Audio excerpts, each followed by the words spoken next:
Hello दोस्तों, हम यहाँ पढ़ेंगे खनिज तेल एवं प्राकृतिक गैस के बारे में।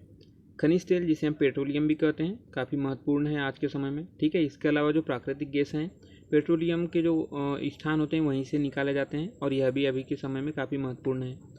वर्तमान में जो गाड़ियाँ हैं, विभिन्न प्रकार के जो वाहन चलते हैं, इसके अलावा विभिन्न प्रकार के जो उद्योग हैं, यह भी काफ़ी मात्रा में पेट्रोलियम के भी आश्रित हैं। इसके अलावा प्राकृतिक गैसों से भी कई सारे जो कार्य हैं, जैसे उर्वरक बनाना है। इसके अलावा विभिन्न प्रकार के जो वाहनों का भी चालन इसके द्वारा किया जाता है। तो ये काफ़ी महत्वपूर्ण क्षेत्र है खनिज तेल एवं प्राकृतिक गैस। तो इसी के बारे में हम यहाँ पे अध्ययन करेंगे कि ये कहाँ कहाँ पे प्राप्त होता है। ठीक है, तो आइए चलते हैं। तो जो खनिज तेल होता है, यह हाइड्रोजन और कार्बन का यौगिक होता है। अर्थात हाइड्रोजन एक प्रकार का गैस है और दूसरा है कार्बन। तो इस प्रकार से हाइड्रोकार्बन मिलके यह जो ये खनिज तेल या पेट्रोलियम का निर्माण करते हैं। तो इसकी जो मात्रा होती है हाइड्रोकार्बन की 90 से 98% तो हाइड्रोकार्बन ही होता है। इसके अलावा देखें तो शेष में ऑक्सीजन, नाइट्रोजन और सल्फर भी यहाँ पे कुछ कुछ मात्रा में पाया जाता है। ठीक है, कुछ कुछ जैविक धातुएं भी होती है। जैविक धातुएं, पहले चूंकि पेट्रोलियम का निर्माण किस प्रकार हुआ थोड़ा चर्चा कर लेते हैं। जब पेट्रोलियम काफ़ी समय से, अगर मान लीजिए कोई जंतु अगर उनकी मृत्यु हो गई किसी ज़मीन के नीचे दबने से, तो वो काफ़ी समय बाद उसके अपचयन होता है, तो उसके बाद ही उससे पेट्रोलियम की प्राप्ति होती है। तो इस वजह से जो जैविक होते हैं, ठीक है, जैविक यौगिक, तो वो भी काफ़ी मात्रा में यहाँ पे पाए जाते हैं इनके अंदर। जो भारत में मेसोजोइक और टर्सरी चट्टान है, जैसे कि यहाँ पे आप देख सकते हैं टर्सरी चट्टान। ठीक है, टर्सरी युग की चट्टानें यहाँ पे आपको उत्तर पूर्व वाले क्षेत्र में ज़्यादा मात्रा में देखने को मिलेगी। तो इस वाले क्षेत्र में ये पेट्रोलियम और खनिज तेल ज़्यादा मात्रा में पाए जाते हैं। टोटल अगर इसका क्षेत्र देखें तो भारत में 17.3 लाख वर्ग किलोमीटर पे यह पूरा तरह मात्रा में यहाँ पे पेट्रोलियम का खनन किया जाता है या पेट्रोलियम निष्कर्षण किया जाता है। 27 बेसिनों में इसका निष्कर्षण किया जाता है, जिसमें 17 स्थलीय बेसिन है, जो कि मान लीजिए यहाँ पे मुख्य भूमि पे। इसके अलावा 10 अपतटीय, अर्थात यहाँ पे समुद्र के किनारे से या समुद्र के अंदर से भी यहाँ पे खनन किया जाता है। नई अन्वेषण नीति लाई गई 1999 में, जिसके द्वारा तेल एवं प्राकृतिक गैस निगम लिमिटेड, जिसे ONGC कहा जाता है, ठीक है, oil and natural gas corporation, और तेल भारत लिमिटेड अर्थात ऑयल इंडिया लिमिटेड, इसका स्थापना किया गया। और विभिन्न प्राइवेट और संयुक्त क्षेत्रों के द्वारा भी यहाँ पे अन्वेषण और संशोधन का कार्य इनके द्वारा प्रारंभ किया गया।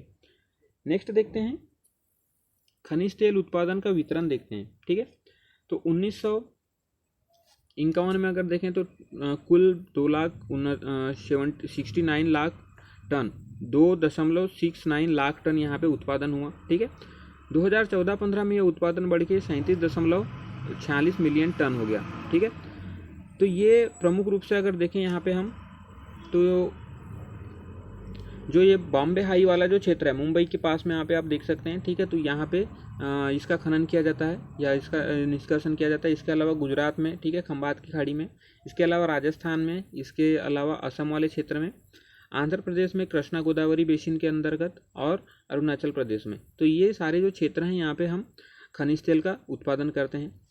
अब प्रमुख क्षेत्र देखते हैं हम। प्रमुख क्षेत्र कौन कौन से हैं? तो उत्तर पूर्व का जो क्षेत्र है, यहाँ पे आप देख सकते हैं, उत्तर पूर्व नॉर्थ ईस्ट कहा जाता है। तो यह देश का सबसे पुराना क्षेत्र है। ठीक है, यहाँ पे असम के डिगबोई और नाहरकटिया से काफ़ी पहले समय, अंग्रेजों के समय से ही यहाँ से खनिज तेल का निष्कर्षण किया जा रहा है। तो यहाँ पे प्रमुख देखें तो डिगबोई, नाहरकोटिया, मोरान, लखवा, उगरीजन और सुरमा घाटी। तो ये विभिन्न क्षेत्र हैं यहाँ पे, जहाँ से यहाँ पे उत्पादन किया जाता है। ये तो हुई उत्पादन की चर्चा। अब हम देखते हैं यहाँ पे, जो चूँकि पेट्रोलियम जो है काफ़ी मात्रा में इसको संशोधित करने के बाद ही जो हम इसका इस्तेमाल कर पाते हैं, तो शोधनशाला भी यहाँ पे काफ़ी यहाँ पे स्थित हैं। ठीक है, तो डिगबोई असम के अंतर्गत नुनमती, गुवाहाटी, बरौनी, बोगईगांव, तो ये उत्तर पूर्व वाले क्षेत्र में आप देख सकते हैं। ये शोधनशालाएँ भी यहाँ पे स्थित है, जिसके द्वारा पेट्रोलियम का शोधन करके उससे पेट्रोल, डीजल, मिट्टी का तेल या विभिन्न प्रकार के उसके जो उप उत्पाद प्राप्त होते हैं, वो यहाँ पे प्राप्त किए जाते हैं। देश का 13% अगर देखें पूरा तरह जो उत्पादन होता है, तो ये उत्तर पूर्वी क्षेत्र में ही प्राप्त होता है। नेक्स्ट देखते हैं गुजरात राजस्थान वाला क्षेत्र। जैसे कि यहाँ पे आप देख सकते हैं, ये राजस्थान हो गया और ये गुजरात हो गया। तो यहाँ पे मुंबई हाई जो मुंबई हाई है, यहाँ पे आप मुंबई हाई देख सकते हैं। तो ये मुंबई हाई के बाद दूसरा सबसे बड़ा उत्पादक है, ठीक है, गुजरात राजस्थान वाला क्षेत्र। और गुजरात में कोल उत्पादन का 12.42% यहाँ पे उत्पादन होता है। इसके अलावा राजस्थान में 23.62%। कुल भारत में जो उत्पादन होता है उनका यहाँ पे प्राप्त होता है। गुजरात वाले क्षेत्र में अगर देखें तो गुजरात में हम अंकलेश्वर, ठीक है, इसके अलावा खंबात की खाड़ी, लुनेज, अहमदाबाद और कलोल, तो इस वाले क्षेत्र में यहाँ पे पेट्रोलियम प्राप्त होता है। इसके अलावा राजस्थान में देखें तो बाड़मेर, जिसमें से 1900 मीटर की गहराई से यहाँ पे निकाला जाता है, ठीक है, जो कि बाड़मेर के अंतर्गत ही भाग्यम और विजया नामक क्षेत्र से ये निकाले जाते हैं। इसके अलावा गुड़ामलानी, ठीक है, ये गुड़ामलानी जहाँ से उत्तम किस्म का हमें पेट्रोलियम प्राप्त होता है, ये राजस्थान के अंतर्गत ही है। जैसलमेर में देखें तो ताबरीमाला और कालरेवाला, तो ये विभिन्न जो क्षेत्र हैं यहाँ से हमें पेट्रोलियम प्राप्त होता है। नेक्स्ट देखते हैं पश्चिम तटीय क्षेत्र। तो यहाँ पे आप देख सकते हैं जो मुंबई वाला जो क्षेत्र है ये पश्चिम तटीय क्षेत्र के अंतर्गत आता है। यह देश का प्रमुख उत्पादक है, ठीक है, जिसमें मुंबई से 176 किलोमीटर अगर आप समुद्र के अंदर जाते हैं, ठीक है, तो इधर पश्चिम क्षेत्र में तो यहाँ पे 2500 स्क्वायर किलोमीटर पे यहाँ पे या 2500 वर्ग किलोमीटर क्षेत्र पे पूरा तरह यहाँ पे पेट्रोलियम का स्थान फैला हुआ है, ठीक है। और यहाँ से जो उत्पादन है 1976 से ही यहाँ पे उत्पादन किया जा रहा है। दूसरा इसी के अंतर्गत जो पश्चिम तटीय क्षेत्र में आलियाबेट वाला क्षेत्र आता है, जो कि सौराष्ट्र से यहाँ पे 45 किलोमीटर पश्चिम में समुद्र के अंदर है, ठीक है। इसके अलावा बासिन, यह जो मुंबई हाई है उससे जो दक्षिण में स्थित है, तो ये बासिन वाले क्षेत्र से भी यहाँ पे पेट्रोलियम का उत्पादन किया जाता है। नेक्स्ट देखते हैं पूर्वी तटीय क्षेत्र, ठीक है। यहाँ पे जो केजी बेसिन की हमने पहले चर्चा की थी, तो केजी बेसिन इसे कहते हैं कृष्णा गोदावरी बेसिन, ठीक है। यहाँ पे कृष्णा नदी और गोदावरी नदियों के द्वारा यहाँ पे डेल्टा का निर्माण किया जाता है। तो यहाँ पे भी हमें प्रमाण प्राप्त हुए हैं और यहाँ से भी जो है पेट्रोलियम निष्कर्षण किया जाता है। इसके अलावा जो केजी बेसिन के अंतर्गत अमलापुर और रावा क्षेत्र जो है आंध्र प्रदेश के अंतर्गत, यहाँ से इसका खनन किया जाता है।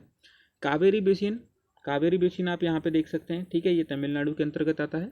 इसके अंतर्गत ही नारीमानम और कोरिका कल्लापल्ली, तो ये दो क्षेत्र हैं यहाँ पे जहाँ से पेट्रोलियम निकाला जाता है। वैसे इतनी सारी पेट्रोलियम निकालने के बाद भी चूँकि हमारा भारत काफ़ी बड़ा है, जनसंख्या भी काफ़ी अधिक है, इसलिए हमें यहाँ से भारत आत्मनिर्भर नहीं है एक प्रकार से देखें, क्योंकि भारत की आवश्यकता अधिक है और यहाँ पे उत्पादन कम होता है। जैसे कि उत्पादन की बात करें तो 1960-61 में अगर हम उत्पादन जितना कर पा रहे थे, ठीक है, तो उस समय भी हमें यहाँ पे आवश्यकता थी 93% ही हम यहाँ पे पूरा तरह उत्पादित कर पा रहे थे, या यूँ कहे कि मांग का 93% ही यहाँ पे हम उत्पादित कर पा रहे थे, जो कि आगे बढ़ के 26% हो गया। मांग इतनी तेज़ी से बढ़ने लगी कि कुल मांग का केवल 26% हम भारत देश में उत्पादित करने लगे और जो चीज़ें हैं हम उसको बाहर से भी मंगाने लगे। वर्तमान अगर समय में देखें तो पूरे देश में जो मांग का हम उत्पादित करते हैं 76%, इसके अलावा जो मांग तो 76% है, ठीक है। तो इस प्रकार से जो मांग की तुलना में हम उत्पादन कर पाते हैं वो काफ़ी कम है, इसलिए हमको यूएई संयुक्त अरब अमीरात, आप यहाँ पे थोड़ा देख लीजिए, ठीक है, थोड़ा समझने के लिए आपको यहाँ पे दिखाता हूँ। तो ये जो इस क्षेत्र को कहा जाता है, ठीक है, अरब प्रायद्वीपीय वाले क्षेत्र में, तो यूएई, ये यहाँ पे भारत में अगर देखें तो ये हो गया हमारा भारत और ये हो गया यूएई वाला देश, ठीक है, यूएई जिसे संयुक्त अरब अमीरात कहते हैं। सऊदी अरब, यहाँ पे आप सऊदी अरब देख सकते हैं। इसके अलावा कुवैत, ठीक है, ये सऊदी अरब के अंतर्गत ही छोटी सी यहाँ पे देश है कुवैत। इसके अलावा ईरान से भी हम आयात करते हैं, इराक से भी आयात करते हैं, ठीक है, आप यहाँ पे इराक देख सकते हैं छोटा सा। इसके अलावा बहरीन, तो ये विभिन्न देश हैं जहाँ से हम प्रमुख मात्रा में आयात करते हैं। नेक्स्ट देखते हैं प्राकृतिक गैस, ठीक है। तो प्राकृतिक गैस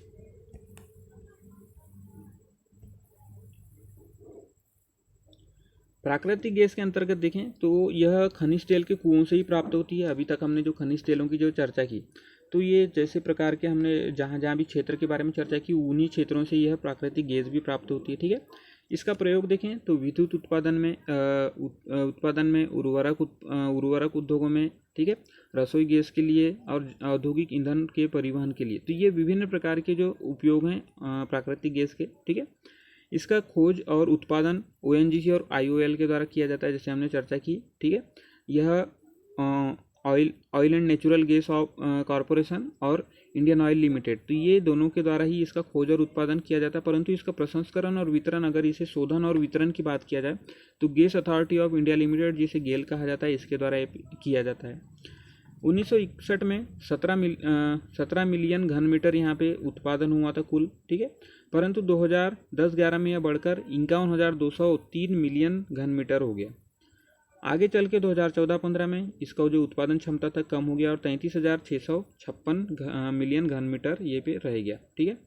पूरे अगर देश का प्राकृतिक गैस अगर सबसे ज़्यादा उत्पादन देखें तो 70% तो केवल मुंबई हाई वाले क्षेत्र में ही होता है। तो इस प्रकार से हमारी चर्चा हुई पेट्रोलियम क्षेत्र और प्राकृतिक गैस को लेकर। तो हम देख लेते हैं क्या क्या चर्चा किया हमने।